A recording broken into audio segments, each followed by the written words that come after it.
네, 어제부터 만 6세 미만의 아동수당이 지급됐는데요. 이 돈 쓰지 않고 아이 이름으로 차곡차곡 모아서 주겠다는 부모님들도 많습니다.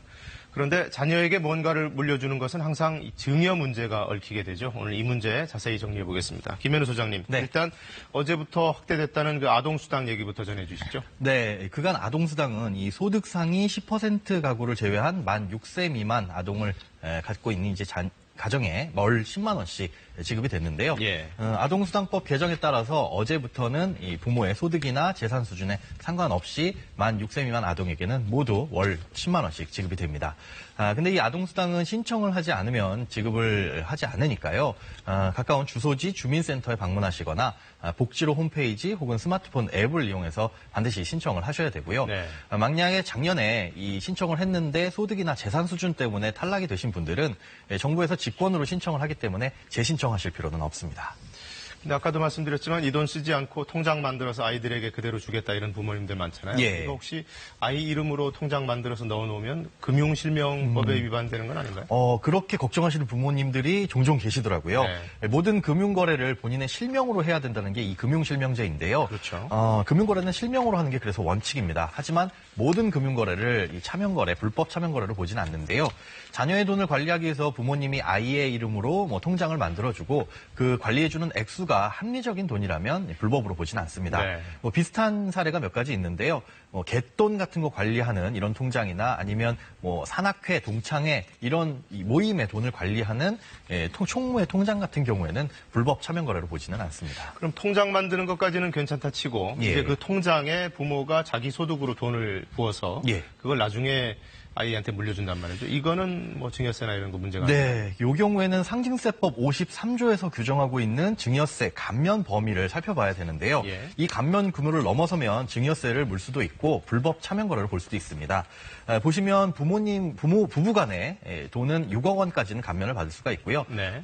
성년 자녀에게는 5천만 원, 그리고 미성년 자녀에게는 2천만 원까지입니다. 또 부모님께는 5천만 원, 형제 자매 간에는 1천만 원까지는 감면이 되는데요.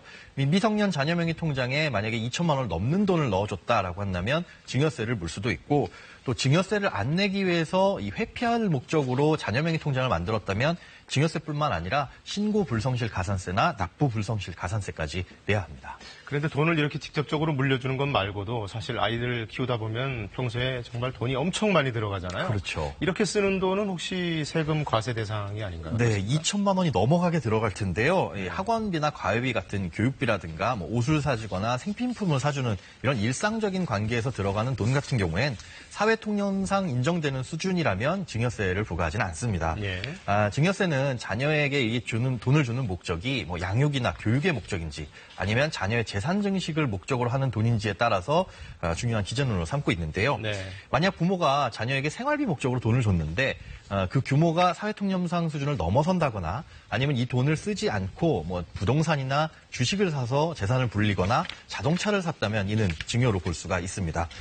그런데 결혼 축의금이라든가 혼수, 대학에 입학할 때 축하금 이런 정도는 또 사회통념상 인정되는 수준이라면 증여로 보지는 않습니다. 이게 사회통념이라는 게 참 애매하잖아요. 네.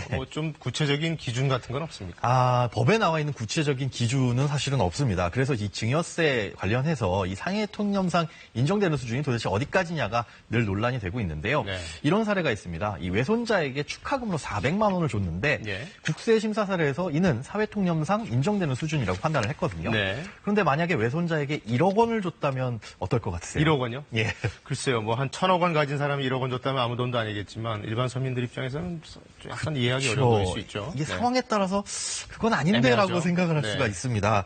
마찬가지로 이렇게 판단 기준이 다르고 상황에 따라 다를 수 있기 때문에 어떠한 사안이냐에 따라서 딱 잘라 말하기가 쉽지가 않습니다. 그래서 네. 과세 당국도 이 상황을 보고 판단해야 된다라는 입장을 밝히고 있습니다. 세금 문제는 언제 들어도 어렵습니다. 예. 오늘 좋은 정보 고맙습니다. 네, 고맙습니다.